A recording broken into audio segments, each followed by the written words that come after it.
Друзья, всем привет! С вами Айман Ескараева, я юрист в Дубае, и сегодня в этом видео я хотела бы с вами поделиться своим опытом по проблемным объектам строительства в Дубае.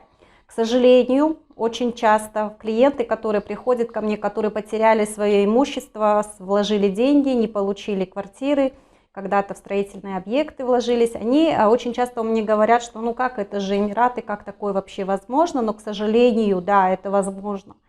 Если вы вкладываетесь в строящийся объект в Эмиратах, то это не факт, что он застроится. Тем более, когда был кризис 2000-х годов, все испытали на себе последствия этого кризиса, и в том числе Эмираты тоже не исключение. Поэтому еще с тех пор тянутся проблемные объекты, их называют Cancel Project, вы знаете об этом.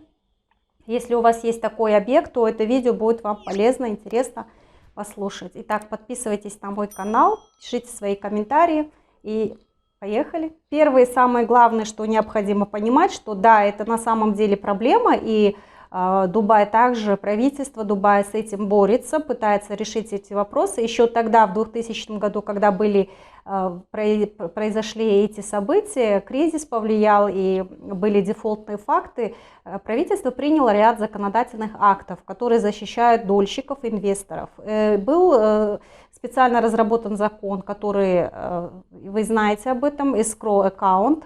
Escrow account – это специальный счет, где аккумулируются все деньги дольщиков для того, чтобы застройщик не мог их использовать до момента завершения строительства.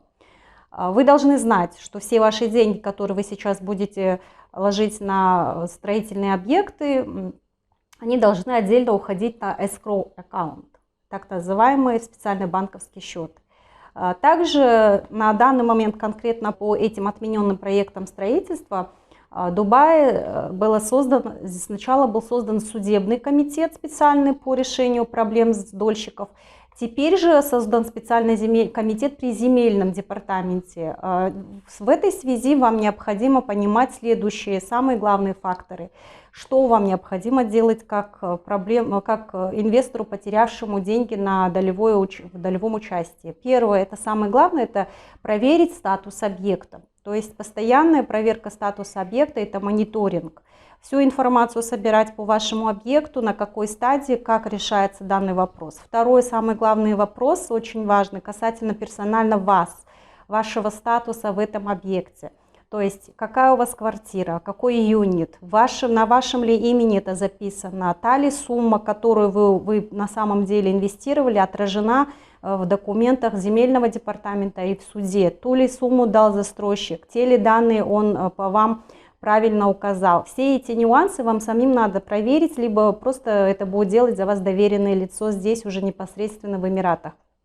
Эти все факторы очень важны, потому что в практике действительно есть, когда люди теряли возможность получить какие-либо деньги или получали гораздо меньше, на что они рассчитывали, либо у них были спорные вопросы, потому что объект был несколько раз продан нескольким, по одному и тому же, один и тот же объект был продан нескольким лицам.